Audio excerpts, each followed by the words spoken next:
Hey, what's going on? Miguel, host of Life Full Circle Radio. And so it's Christmas night. So we thought about it last night. Normally we go live on Wednesdays, but we do go live. Didn't go live on this Wednesday because it was Christmas Eve, and our kids would have been like, y'all wild, as well as our family, my wife and kids, husband. So here it is, Christmas night. We've already had our fun. We've had our dinner. Everybody bored. So I think the Lakers are playing Houston. I'll check that out a little bit. But here we go. All right, so we're going to talk about Nicki Minaj. Minaj has gone full on MAGA. I've never really been a fan of hers anyway, but we'll talk about that.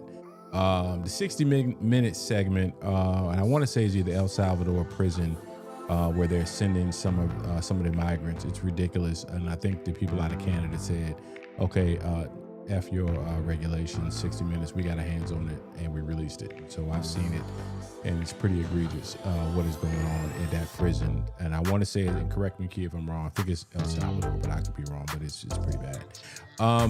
So more changes in media ownership. If you're not following what's going on, a lot of stuff is going on in the hip-hop world. Ebro in the Morning radio show out of New York was canceled a couple of weeks ago. The Breakfast Club has a new deal. They'll be going to Netflix.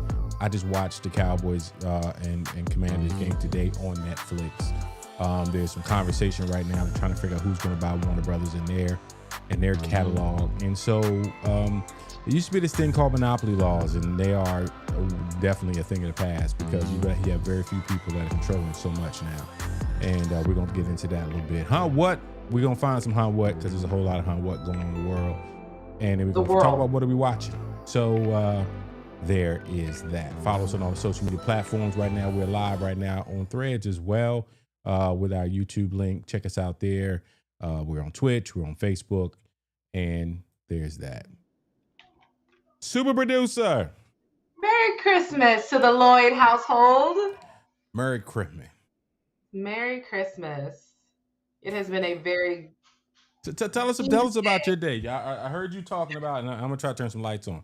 I heard you talking about something that the kids got that was a gift that was trash. I'm gonna go to one shot real quick. Yeah, there is something. There is like this fake Play-Doh type of stuff, but it's not Play-Doh and it's not kinetic sand. It's somewhere in between. Well, apparently it can't stay on shelves for a long time. And Walmart was supposed to throw this batch in the garbage and didn't. They just continued to sell it to people. Okay. And it's defective. So I paid money for something that is defective, like disgusting. And I'm going on TikTok and mom's like, well, just add water. I'm like, well, this is not an easy bake oven. I shouldn't have to do this for a product that I bought. No, so true. I'm going to keep the main part of the product and then buy the real kinetic sand and use that same toy with the kids because they love kinetic sand. But outside of that, today was a really fun Christmas. We do our little neighborhood morning block party where me and Omar block off the streets. Mm-hmm. And you got a permit for that? Huh? You got a permit for that? We don't block the streets off, but we put signs up that say slow down, there's kids playing, and all the kids come and play and ride their bikes in the streets, and the parents come and there was go ahead, finish your point, then I got a funny neighborhood story. Go ahead. Let me tell you why. There's one thing that's so tacky that happened, and y'all can tell me if I'm just being dramatic or being a Karen. Mm-hmm. So I had mimosas out for the adults. No other adult cared. It didn't matter. So I didn't even bring it out. A mom who was not there sent her daughter, who also wasn't at the party. She sent her daughter from inside of the house to then walk to my house and say, hi, my mom really wants some mimosa. I was like, where's your mom? Come and get it. My mom's in the house. She wanted me to bring it to her. I was like, oh, okay. And the mom did it twice. She had 2 rounds of mimosas brought to her. Never showed it to my house. She got some free liquor and didn't even show up for the free liquor. She sent her kid. See, and Karen. Anyway, what is your neighborhood story? So I'm sitting in. You've been in the house. So yeah. You know the dog is going crazy because that's just what he does. So my sister-in-law, for people, if you met my sister-in-law somewhere, probably at my 50th birthday party. So she's hilarious. More than once. Yeah, exactly. So she's hilarious. So and then when she gets together with the girls, it's comedy. So there was somebody out front of my house. There's a house out here in front of the house, and it's the neighbors, and it's Christmas, so who knows who's here and where they're coming from. And so there was a guy out there. He had himself. He had his like a toddler and then like a baby. And like a little car, And he had a little car spinning out and everything, and they up here screaming, waiting for the baby to come falling out the car because every time they spun out, the baby was had to get caught, and he out there, he got his skinny jeans on, and he probably about 280, and he's out there in the skinny jeans, and his I don't know if his wife or girl or she's out there. I said, y'all need to go back to Atlanta. This ain't Atlanta. This we out here in the burbs. Yeah, Mm-mm. man. Mm-mm. Tricked out Power Wheel. Somewhere else. So And anyway, all right. So jumping into this thing, and what's up to all the folks hanging out with us on this Christmas Eve? I hope you got yourself a nice beverage. I think I'm making me some coquito when I get up out of here, because yeah, that's what I'm gonna do because we're gonna get it on. But yep, lot going on, and what in the big headline that has been going on all week has been this conversation around Nicki Minaj. Nicki Minaj. rightfully so. Go ahead, because you got one foot in that world over there. Nicki Minaj went to Turning Point USA. She went to AmFest, which is the Turning Point USA conference, founded by Charlie Kirk, who regrettably passed away. Mhm. And she was a surprise guest. No one knew that she was going to be there, but she came out to full fanfare and sat down with Erica Kirk to have a conversation. Now, it started to get wonky pretty early. She started to say how handsome Trump is. She started to say how that Trump and JD Vance want to be there for everybody, that Trump and JD Vance take everything with dignity. And that's where you lose majority of everybody when you say that Trump gets criticized by the world or a lot of people and then takes it with dignity. We all know that's not true. That to me is where I really was like, you have zero idea what's actually happening. And this is coming from a Republican. Remember, guys, I am a Republican. I am not a Trump You Republican, but always I am say a that. I Republican. just, yeah, I think that's your stick now. I don't think you're a Republican anymore, but I digress. Well, you should watch my YouTube channel where someone asked me how I felt about trans children. And I was like, well, here's the thing, and here's what I really think about it. But she talked about a lot of different things. She gave her commentary about Christians being persecuted in Nigeria, which is not the full story. I hate when people do that. We all know that Boko Haram is the issue in Nigeria and has been for a very long time. The bring back when they kidnapped all those girls. I think that was 11 or 12 years ago when they kidnapped all those girls from their school, who were Muslim girls. They were kidnapped. And she made it seem like being a Christian is now something that's persecuted in the world and that we have to be Christian in private. That is not true. Christianity is probably one of the most religions that is spread around the world, along with with Islam. She also said that it's okay to be a girl, it's okay to be a boy. We should not be focusing on transitioning children, which is a weird way to say that, but it was just a lot of turning point MAGA talking points, not Republican talking points, MAGA and Trump talking points. And as you can see on the screen, she ended up having to delete her Instagram account. And I feel like she's going to have a lot more backlash from this, more than what she's already gotten. So what are your Yeah, thoughts? I don't, there's been conversation around her, and you always follow. I don't follow Nicki Minaj. I never have. She has lion eyes. I've never felt that she was somebody that I was like, I thought her music was okay. She had a few, but it was always anybody, the BBLs and all. It's a lot of things. The reason why I was a big fan, but when I look at what's happened to me, I'm not surprised. I'm just not. I just nothing in people in that world, and they don't surprise me. And so they say that what is it? Her brother is in prison for I think dealing with Child sexual assault. Yes. child sexual assault. Yes. Her husband also has some history in that space as well, He's a right? registered sex offender. His husband is a registered sex offender, and she is actually, and I don't know if this is verified, but she's actually not a citizen. No, she's not. She is not a citizen, and so No. to me, it's all a grift. It's all about, okay, Trump is very transactional, as we know, and so she's trying to get something out of this relationship. And oh, by the way, for people who didn't follow this story, she actually, while she was talking to Erica Kirk, called JD Vance an assassin. She called him an assassin. Yeah. I understand what she was attempting to say. She was trying to say that he kind of moved stealthy in the MAGA movement behind Trump or whatever. But the way that came off, especially talking to someone who lost her husband to an assassin, but even more disturbing, the fact that Erica Kirk didn't flinch. And that's the I thing that, that to me was that part. That yeah. part, the way that Erica Kirk didn't flinch and she just played along, it's just all of it is trash to me. And say, oh, by the way, this was Donald Trump's tweet for Christmas. Merry Christmas to all, including the radical left scum that is doing everything possible to destroy our country, but are failing badly. We no longer have open borders, men and women's sports, changes for everyone, or weak law enforcement. What we do have is a record stock market and 401ks, lowest crime numbers in decades. No inflation, and yesterday at 4.3 GDP, two points better than expected. Tariffs have given us trillions of dollars of growth and prosperity, and the strongest national security we have ever had. We are respected again, perhaps like never before. God bless America, President DJT. Here's the part that I had an issue with where I miss the old Republican Party. They keep harping on this trans thing and men in sports.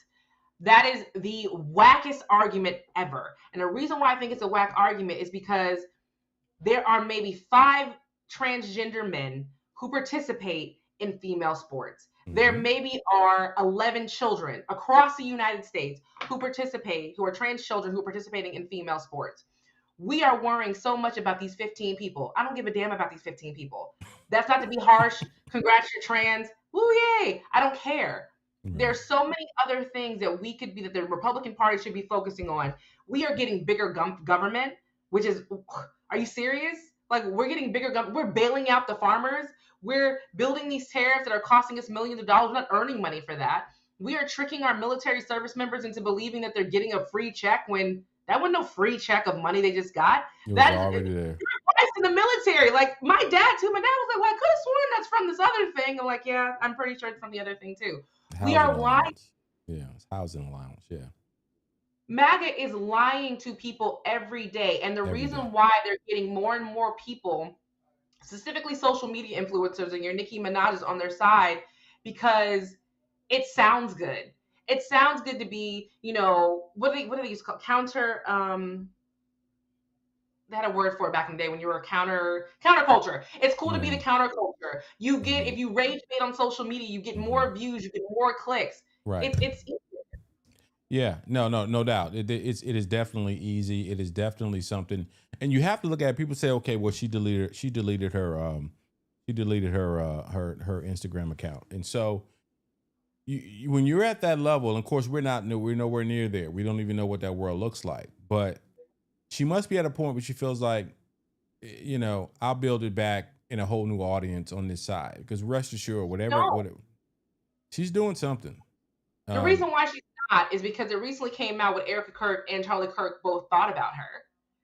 Charlie Kirk and Erica, and it came out, he's mentioned it multiple times, they think she is a horrible example of a woman, especially for Black women or Black young girls. They've said this several times. So now no offense to Erica, but Charlie would be disgusted if he had to sit on a stage with Nicki Minaj. I'm sorry, he would be. Because it's just kind of like, oh, this is not what he stood for. He didn't. What did he stand for? What did he stand for? White and wholesome in his eyes. And tell me, we may not like it. We don't like it, fine, whatever. That's what he stood for. All white, milk white, wholesome. Okay, if anything, he would not have liked Nicki Minaj because she ain't white. That's pretty much where not white, I feel like, but that she is. I don't even have to describe Nicki Minaj. Like, is it ghetto? Is it street? Is it hood? The long wigs, the BBL, the nails? Because that doesn't represent Black culture, but that's. It's to them. It's so, and it's so transparent to me. Yeah, they're cool with anybody Black or brown who is fully assimilated. And so if they show some level of assimilation, which is what she's doing right now, then cool. Yeah, I'm down. You can be down with us if you sit up here and say everything about us is the best and everything about us is the way everything goes. Yeah. We that's what it really boils down to. And so when you start talking about what Charlie Kirk stood for and what Erica Kirk stands for, these people. Wait, let me just be clear. Erica Kirk stands for nothing. Let me also say this. As a wife, even you as one of my dear friends' brother, if something happened to you and someone said, "Hey, he was just killed in a tragic shooting, but we know you have a podcast. We want you to get on every day and talk about it. We want you to Right. do a bunch of interviews." I Right. would be like, "Absolutely not. I can barely function right now. Right. Like I Correct. lost one of my friends. If that happened to Omar, we want you to do the talk show circuit. I can barely get out of bed. I can Right. barely move. I lost my husband." She Correct. has been on every interview. That funeral was a clown show. Yeah. Now I don't she's know. at. I definitely didn't watch not near a second of it. But how long? Didn't this man just die 3 months ago? It's been 3 months. This has been the longest, shortest year in our life. I look at this year; it's went by so fast. This year is over, but it's been long as hell. Ugh. So yeah, It's it's I really, and I also feel bad for Nikki because I feel like she needs better people in her why you corner. feel bad for her? I don't feel. Why do you? Yeah. Why do you feel bad for her? Let's go there. Because I feel like she needs people in her corner who are actually going to speak up. She needs a Miguel. She needs a Nakia. Not She Kia. would She needs a Nakia. never listen to a Miguel. Never. But I feel like she needs people who are going to say, "Listen, I get it. You're tired of whatever you think is happening in the Democratic Party. There's something about Trump and JD Vance that resonates with you. Tell me what it is. What are you looking into?" Like the whole thing with the Christians being persecuted in Nigeria. Somebody on her camp, somebody, there's got to be one black person on her side to say, "So let me just pull you to the side. And I'm cool with what you're saying, but let's just look at the full story and then you can go back out there." No one's saying anything, it seems like. Who? That girl getting her And her news off husband's the useless, internet. and we all know he's useless. So there you She's go. getting her news off the internet. Somebody's told her when it's all said and done, because of my understanding, and like I said, I'm not all the way in that world. And forgive me, I'm trying to free up some space. There's some space issues going on my computer. I don't want to cut us off. Um, but there's some stuff that's going on with her and Cardi B. Cardi B just dropped an album, and I guess they've been beefing for years, and I guess they really don't like each Yeah, other. And then there was somebody else that yeah. said, Cardi been telling us for years, and somebody else said we've been telling y'all for years when it comes down to Nicki Minaj. Um, Yes, there's a couple of artists.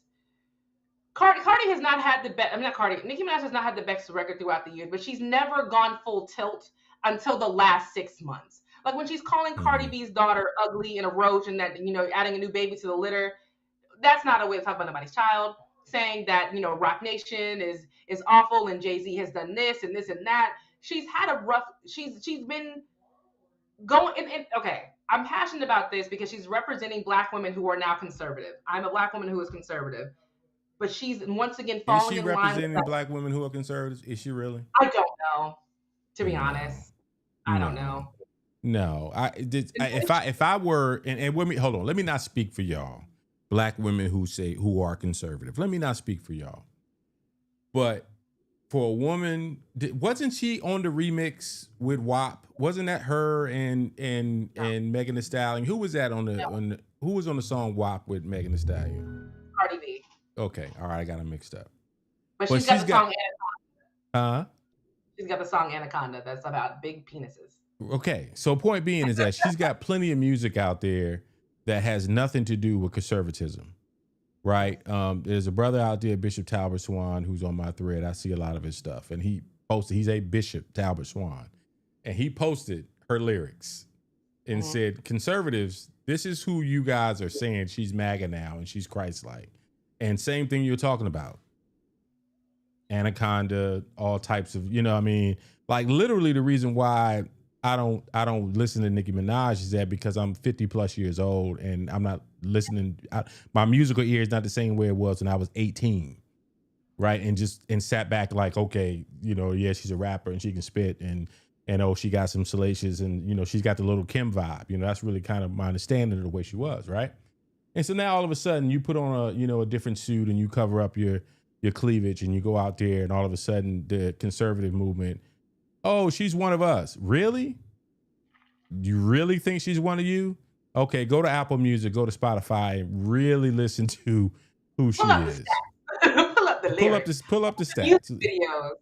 Yeah, yeah. And so, but when it's all said and done, let's just keep an eye on it and let's just see what it is she's trying to get out of it.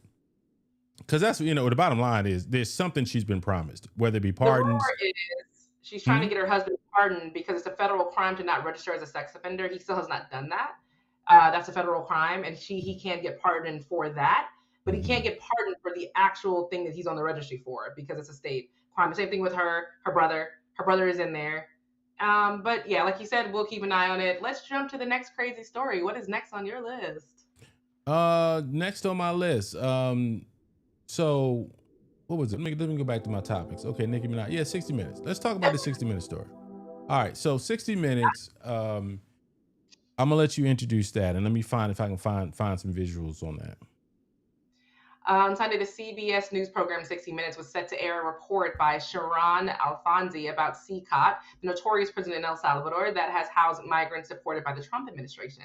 At the last moment, and literally the last moment, 2 hours before it was about to air, the segment was spiked by Barry Weiss, the editor-in-chief of CBS News. But the segment was mistakenly aired in Canada and is now widely circulating on social media. Senator Elizabeth Warren has advocated the sharing of the segment as in the public interest. Heating Warren's call. We are posting a transcript of the program. This thing is not just a news report, but now, like the Pentagon Papers, itself is newsworthy. So basically, what happened is that's basically what happened. Truth be told, there's a lot of back and forth, and there was a letter that was put out by Barry Weiss, who is like the CBS.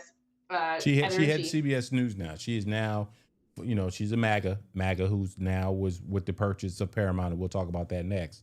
When they purchased 60 Minutes. New York Times beforehand. She was with the New York Times beforehand. But she's definitely very conservative. This is her shtick, and her job is to go into 60 Minutes. So the way I'm understanding now is that the White House has full veto power. Anything that comes up that involves the federal government, they have to ask the federal government for their position on whatever they're being presented. And if they choose not to respond, then that basically is a kill switch that says then you can't air the story because there is no balance to the story because of the fact that there's been no response from the federal government. So in essence, any story that they do not want to be shared, then they just give it a kill switch and they say, we don't want to respond, which kills the story. Which is an easy out for them because they could just not read an email or say, well, we just didn't read it, so we didn't respond. Well, you're not going to read all of it, but it's 60 Minutes. I mean, Donald Trump and that team not reading, they can read everything. And they're going to try to decide and see to propagandize the government. Go ahead. But here's what Barry said. Here's what her response was to the journalist who put together the piece when she was like, why are we not airing this? I don't understand what's happening. She wrote, to win back their trust, that means we have to work hard. Sometimes that means doing more legwork. Sometimes it means telling unexpected stories. Sometimes it's meaning training our attention on topics that have been overlooked and misconstrued. Is this the right one? Wait, I'm trying to look for the actual letter. Hold on. I'm sorry, I'm looking for the actual. So while you're looking for that, what we're talking about right now is the 60 Minute story. So basically, in layman's terms, there was a story that was going to be aired on 60 Minutes last Sunday. The story is horrible. I'm talking, you've got migrants that have not committed any crime. Only, I think the number I remember reading was 7% of all these people who are being shipped down to this notorious prison actually had criminal records. The criminal records that they are listing are basically being here as illegal. So if that's the only crime, there was no crime before that for them to be snatched up. But I digress. The point being, and by the way, if you're wondering what CCOT is, it stands for Centro de Confinamiento del Terrorismo. So it's basically a terrorism concentration camp in El Salvador, where the worst of the worst of the worst are sent there, and they are treated extremely poorly. Now, for gang members, stacked 4 high in beds with no beds, no sheets, no mattresses, no, just concrete slabs, stacked 4 high, and that's how they sleep. And if you're a gang member who's committed a murder, I don't care. Go there, have a great time. The problem is, we as Americans should not be outsourcing our immigration policy to a prison in El Salvador, especially when we haven't figured out and paying them who we're sending there. We haven't figured it out yet.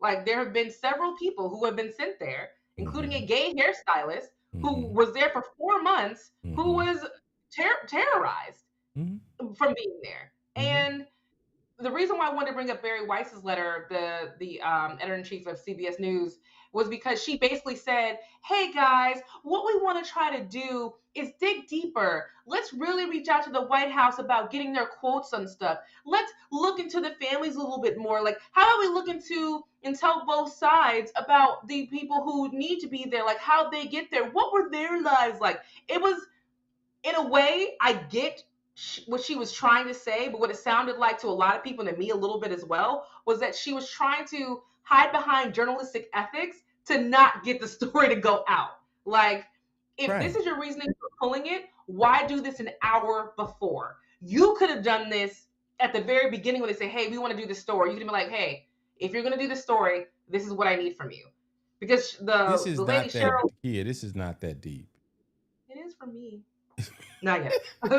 It's not that deep. This is the way, this is the powers that be, which are becoming few and fewer, are controlling the narrative. They're controlling the propaganda machine to the point that, as one of our next stories, which is related, when you look at what is happening with this conversations right now around Warner Brothers and the sale of that, because Warner Brothers also owns CNN and a whole library of content. And so once Paramount and Skydance purchased 60 Minutes, they purchased it to control the news that's coming out, and primarily 60 Minutes, because that's the show that has the strongest ratings and the strongest level of influence into people who are knowledgeable and who are trying to know what the hell is going on. So they said, okay, we're going to control that. And that CCOT story, when Canada released it, and when I read it, and I don't believe, I'm too much of a conspiracy theorist to believe any of this stuff is by accident. How in the hell does Canada get it released, and it doesn't get released in America, and it gets backdoored to us and we get to see it? But I saw it. It's 10, 12-minute segment. Look it up. It's out there. And so, you know, Barry White's, oh, we just want to get the feedback from the White House, and we want to get their perspective. No one's stopping him from going on Fox or CNN or anywhere, or just doing what he does right now, which is go and have his own press conference and give your perspective. You do not want the American public to know what the hell is going on. That's really what it boils down to. But you want to parade out, or what's the woman from South Dakota who is the Homeland Security chief, and she gets out there and goes to the same CCOT, and she stands in front of a bunch of MS-13 who were real prisoners, who had real tattoos, and ran them out there and act like those are the people. And the people in the back behind them like, hey, I'm just a hairdresser.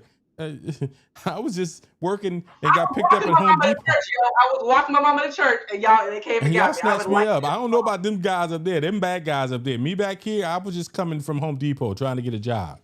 And, you know, and they snatched me up. That's what it was. Like, it's not funny. It's not funny. I'm just trying to bring some levity to it. But these people are really just trying to just live their lives, man. And this crap is going down. And so, you want to hear the most disturbing part about this? Is that we as Americans are now pirating journalism. We are now having to VPN to some Canadian website to then download the story to watch it. This is only the beginning. It wasn't even the Canadian website. It's on social media and everything else. You know, I didn't pirate anything. I just, it came across my feed. What happened is that Sherry and them who did the story thought they were good. So they had already preemptively sent the story to other stations. It was 2 hours before it's supposed to air. Of course the people in Canada had it. And all of a sudden they wait 2 hours before, like, oh, by the way, we're going to kill this. Canadians was like, we don't like y'all no way, so we're going to We're not under the FCC's control. We can do the hell we want to do up here above the border. You know what I mean? So they posted it on their website. Then they posted it on social media, and everybody has been watching it that way. And they didn't, the CBS team didn't do anything wrong. That's their normal thing. Hey, everything's good. We send this the morning of. They get it. They air it on their time thing. We're fine. So it's just a weird. The whole United States is a weird place to be right now. You know, here's the thing, and we are now, as we're already talking about the midterms, and we're already talking about what's going to be different. We got 3 more years of this, right? And so you've got the damage that is being done is not going to be easily undone when the Supreme Court is riding with this whole process, and you know, you got a lot of folks that this is going to be a struggle, man. It's going to be a struggle, and then the economy doing what it's doing. I literally, it was wild, man. The other day I went to the store to get batteries. I bought 1 bag of batteries, not batteries, light bulbs, $40, right? It was something else that was crazy. That it's like stuff that's so expensive now. Loaf of bread. I went to go buy some hot dog buns when I was grilling a couple of weeks back. Buns with no meat. $4 for a pack of hot dog buns. Yeah. $4 for bread. Just bread. Remember Remember living back in Jacksonville? You and I could both go to the grocery store. Y'all made more money than me. She can go to the nicer grocery stores. Y'all at Publix. I'm at Walmart, which is fine. Whatever. I could go to Walmart with $100 Yeah. and fill up my entire fridge with $100 for at least 2.5, 3 weeks. You Those can't fill days, up your passenger seat right now with $100. It's, you know no, what I no. mean? Like it's absurd. A jug of orange juice, $9, right? I'm looking at all this stuff and I'm saying, because I got athletes in my house. These kids are drinking and eating up everything. And I'm looking at them and Yeah. said, you're telling me that this is interest rates on financing, trying to pull out money. These people are trying to charge 8, 10, 12, 19%. Like it's 1984. I don't have any words. It's a very, It's, very different time. And and this kind of rolls, we're just rolling into our next segment. And I yeah, know we're talking a lot about Trump, but a lot of things are happening is, not only are we seeing these types of things change, but the Kennedy Center Honors event, which used to be a prestigious event for people from all walks of entertainment. This is not like they only honored Black people or gay people. No, no, no. They honored everybody throughout the years, every year, and everybody would tune in to see who the Kennedy Center was honoring at this point. Not only did this man put his name on top of President John Kennedy's name, and so now it's the Donald Trump and the John F. Kennedy Center. He hosted the Kennedy Center Honors, which the president never does. He's usually the president is just there as kind of like the respectful, honorable guest. And he has, I think, I forgot who were honored this year. I know it's Kiss and Sylvester Stallone, but he had a 35% fewer viewer rate. And people on social media on Twitter are like, oh, because everybody's streaming it. I'm like, what were they doing last year?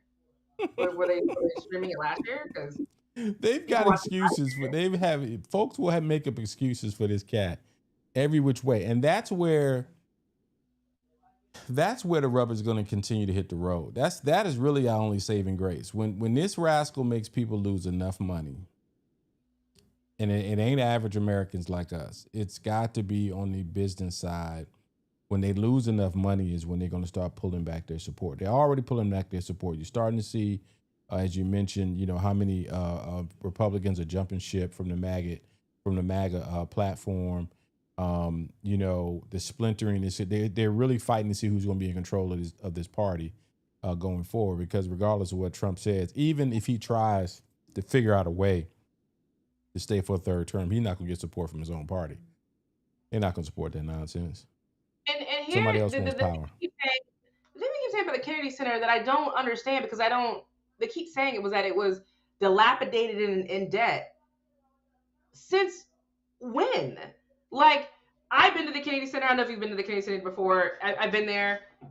It's a historical building. Mm-hmm. They don't bring it up to like pristine Trump. Everything has to have gold trim code, right. But it's clean. It functions, and right. It's a historical venue. Right. So why are they now acting like? And they're saying it's in so much debt. No, it's only been in debt since Trump's new board has come on, and they've changed the different things at the Kennedy Center, and a lot of people have left. Like, if you guys aren't bringing in performances like they were in the past, how was it supposed to maintain itself? It was maintaining itself before, right. And now it's like, oh, it was so much debt. The building's dilapidated. It was a horrible representation. Since when? It's everything about these folks is creating a mess and saying I'm cleaning it up. The mess wasn't really there before.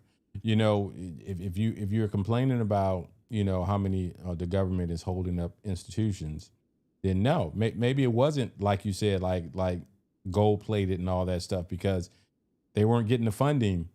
And people are, you're in the space, like, I work with nonprofits as clients and government agencies and people. The money is drying up. This past year has been very different.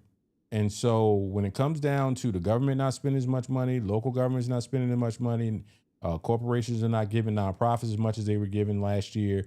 And everybody's trying to right size this thing. Okay, how can I start getting this money back to the different organizations who are doing the work on the ground, including the Kennedy Center, right? And so, of course, people like Trump and of his ilk, they want everything to be privatized. They would love for the Kennedy Center to be owned by somebody wealthy, and then they can do whatever the hell they want to do, and invite across the board, right? But That's not going to happen. Hopefully, in the next 3 years, hopefully things will get right sized after this failed experiment that we're going through right now. And I'm But it's looking still, on whatever it happens, it's going to take a minute to even get it back to what it was.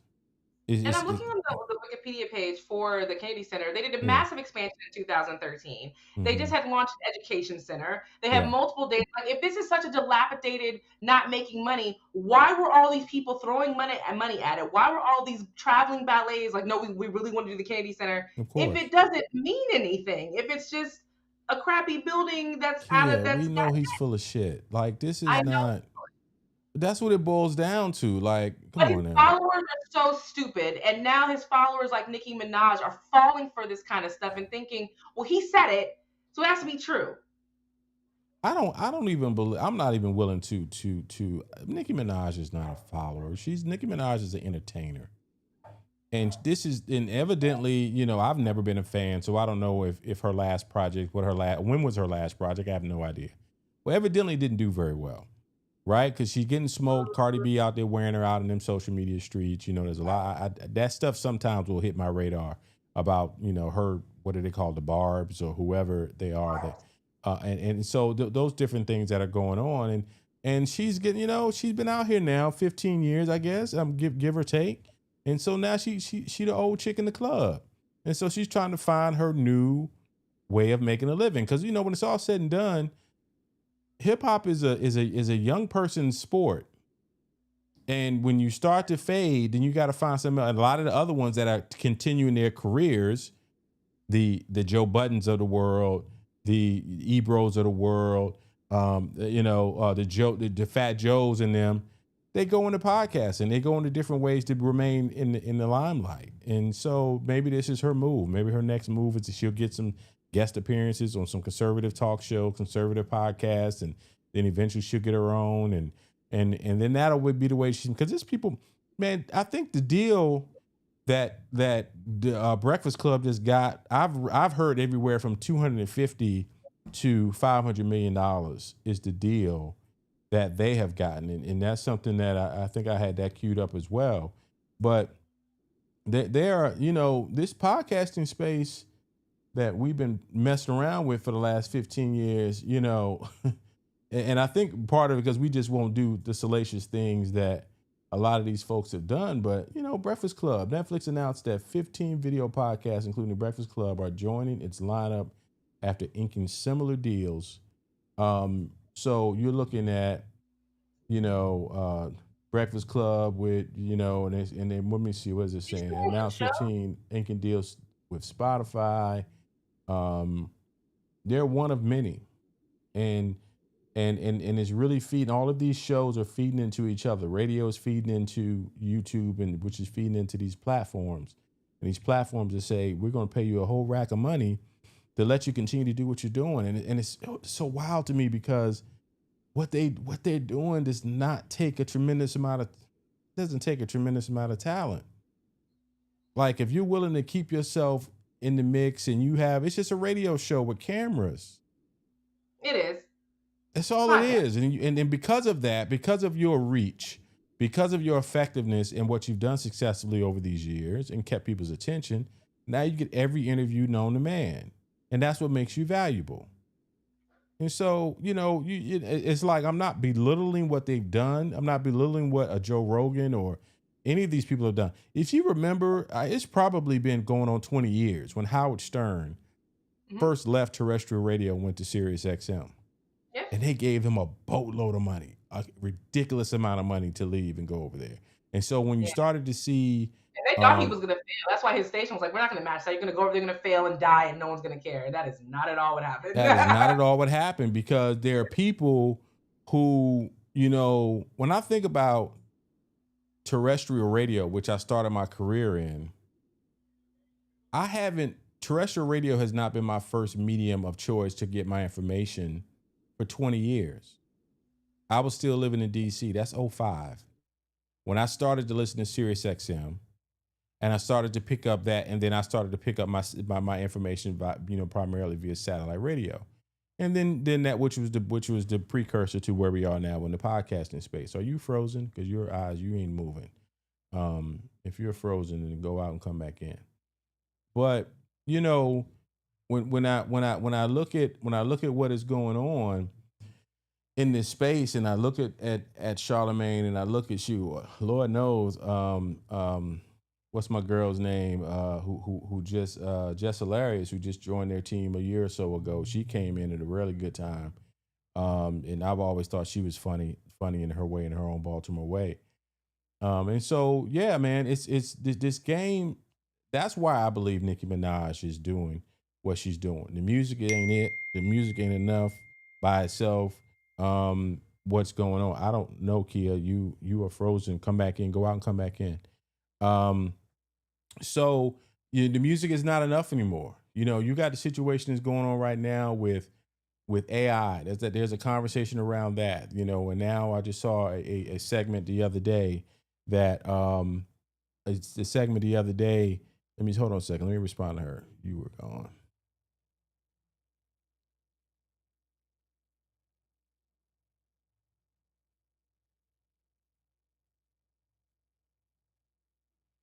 So you have the situation where AI is in the mix now. You got artists that are making records, making songs, strictly by writing songs and creating characters around what is going on. And so the game is crazy right now. But you either evolve or you're gone, and that's pretty much where we are. That's interesting. Somebody, your camera's down. Keep trying. If you can hear me, if you're listening, if you can hear me, go to the YouTube page and let me know, because we're still going over here. So anyway, all right. So as we wait for Kia to come back on, if you guys are out there in the audience, if you have anything, drop a comment down here in the comment space, whether you're on Facebook, YouTube, on Twitch. Let us know what you've done. We've been talking a lot today about several things. We've been talking about Nicki Minaj going MAGA. We've been talking about the 60 Minutes segment, which was killed and but resurfaced out of Canada. We talked about more changes in media ownership, as we talked about what is going on with Netflix and what they're looking to purchase. And like I said, I watched an NFL football game today on Netflix, and they've got their partnership that's going with the NFL and Amazon. Amazon is out there, and they've been in the game for a minute. The traditional ways of consuming media are no more. And for some of you out there, you have no idea what I'm talking about when I say traditional forms of media. You have no clue. You're like, what are you talking about? When you was only three stations, and CBS, NBC, and ABC, everybody tuned to them for their news every day. When I was, there's a new E60 show that's up now with Stuart Scott, who was one of the, as you see all the personalities like Stephen A. Smith and some of those, and how much ESPN is personality driven now. That he couldn't have done that 30 years ago. It's not the way that the station was presented. But now everything is personality driven. Everything is all about coming solo. Everything is about how can you grab people's attentions, whether or not it's something that's just ethical or above board or not. Not about that. And that's why the Nicki Minaj is doing what they're doing. That's why you look at what happened with Charlie Kirk, and you look at what's going on with that whole alt-right and the different levels. There's different levels of the alt-right, which we're all learning about now. Nick Fuentes got up there at Turning Point USA, and he went hard in the paint. And so everybody's now, they're positioning themselves.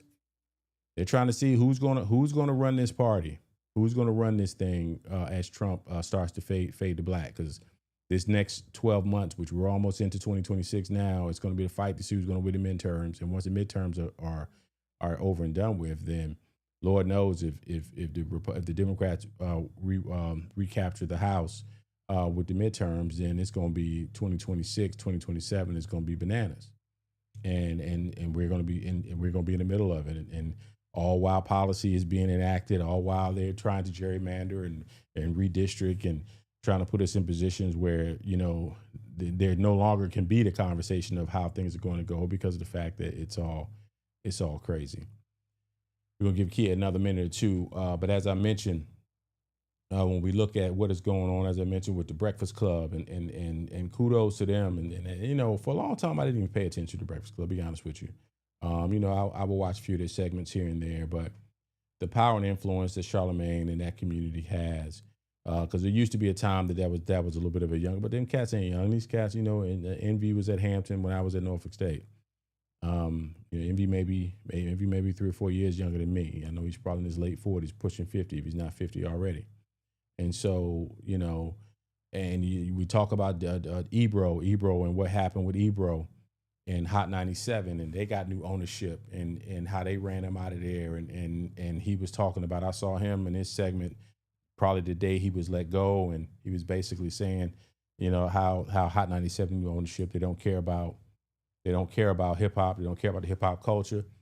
Them owners have never cared about hip hop culture. They've always hated hip hop culture. When all that stuff went down, when the Clear Channels of the world was now iHeart and these folks, during that period of time when they bought up these stations and they started to diminish the ownership of black ownership of these media stations, they started making these stations commodities, and so we ended up being in the situation that we're in now, where black radio as we know it, as we knew it, those of us who knew black radio, grew up on black radio, it ain't what it used to be. They ain't even trying to be what it used to be. You know what I mean? New York rap and it's really, really driven by a lot of things that we just wouldn't have ran the game that way back in the day. Let me see if I can get you back in here, kid. There you go. Hi, from my brand new Z Fold camera, and so that's how we're doing this. I don't even need this. Yeah, we're just gonna move that. Yeah, So I was like, you just bounced on me. I'm just filling time. Because he's over there streaming that Netflix football game, and how my computer reacts when he over there streaming stuff. We end up in the same position. You're still not plugged in yet. You still ain't plugged in that little $5 blue Ethernet cord yet.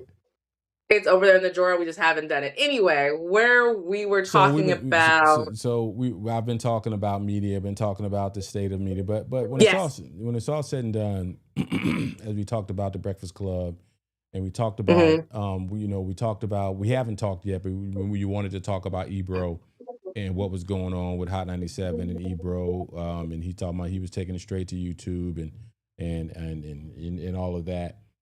But, one thing Ebro said, as I mentioned when you were gone, is that, he talked about how the new ownership, because there's a whole different ownership group, whatever ownership group who bought Hot 97 recently, how they don't care about hip hop culture. And I'm just like, most of these people don't give a damn about hip hop culture. These people are not of the culture, right? And so as we talked about this in recent, they are trying to do everything possible. This year, they say it's the first time in 30 years no hip hop song at one point was on the Billboard top 100. Which hadn't happened in 30 years. This is all manufactured. This is all a plan. You're starting to see even hip hop artists that are doing tracks with country artists, and they're trying to make country more cool. And they're putting the CMAs up, and they're taking down the BET awards, and they're trying to do everything they're possible to try to keep their kids and keep hip hop and R&B from being mainstream. And the really funny thing is that Hot 97 messed up because they fired Ebro in the Morning, which is a massively popular morning show. If there were two morning shows that everybody listened to, not just in New York, everybody, it was Ebro in the Morning and The Breakfast Club. So they fired Ebro in the Morning. Ebro in the Morning immediately goes to YouTube. A couple hours later, they announced that they have new hosts for their morning show. Right. And the new hosts are introduced as Rondell Smith, Lana Harris, and Million. And people are just like, who are these random children that I don't want to watch? Right. But I did the same thing. When they announced them, I started doing a search. I said, okay, who are these? But I'm not the demo anymore. You're not the demo anymore. They are trying to get an under 40-year-old streetwise hip hop culture, social media. Because when I did my research, these people are social media influencers.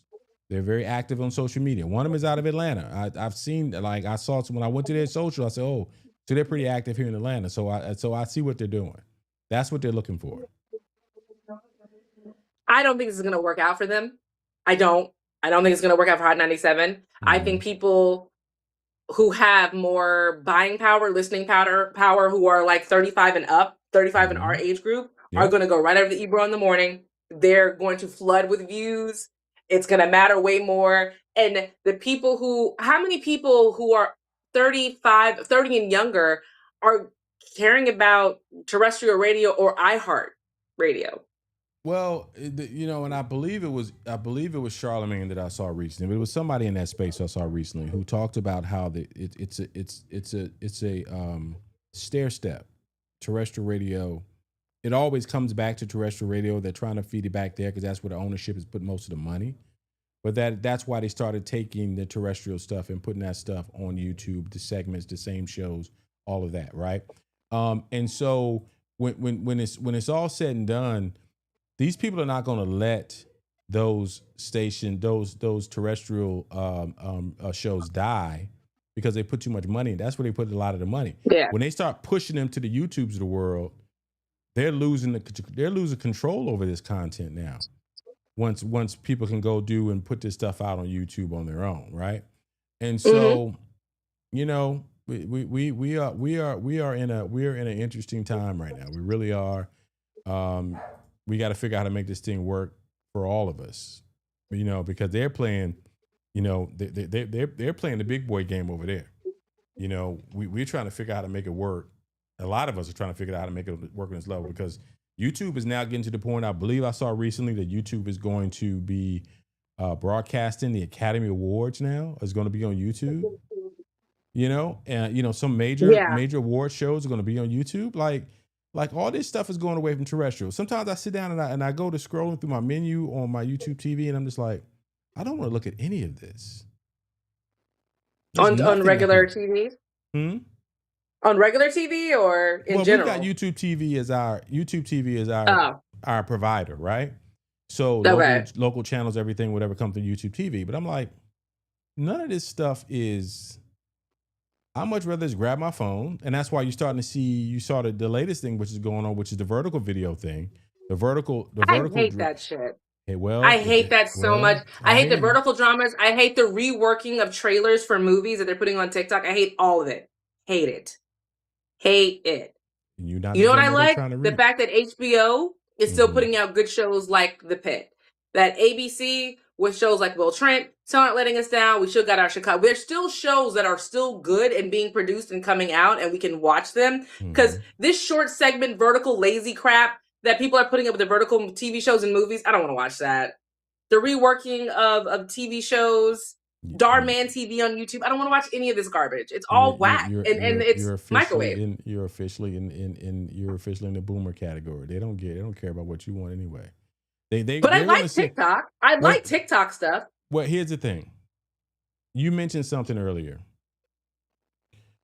They are, if you notice the Super Bowl show, the big production stuff is geared towards Gen X and boomers because we're the ones that are still watching it. The people who are younger than Gen X and boomers, the young millennials and younger, they are the ones that they are programming the social platforms for them. They're not programming them for us. Because that's the way they consume the media.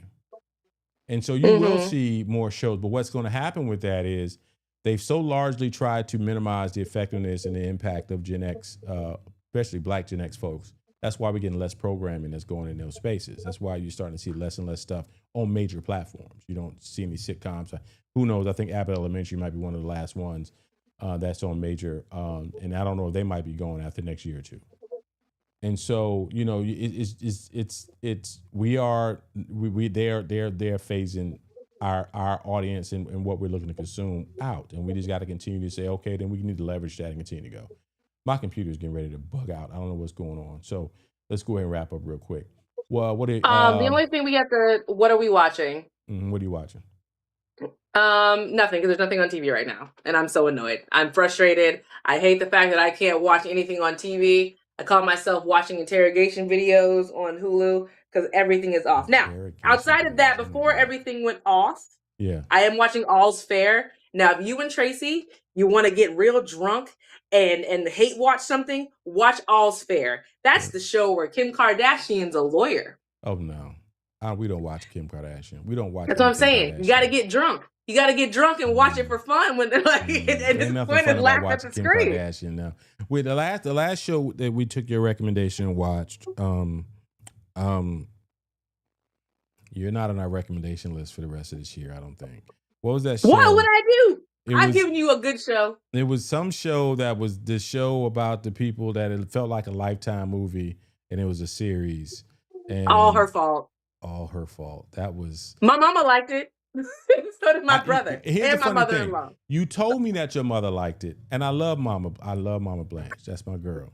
But the fact that that's how you sold me now in retrospect, that it was because Mama Blanche liked it, I was like, oh yeah, I'm gonna go watch that.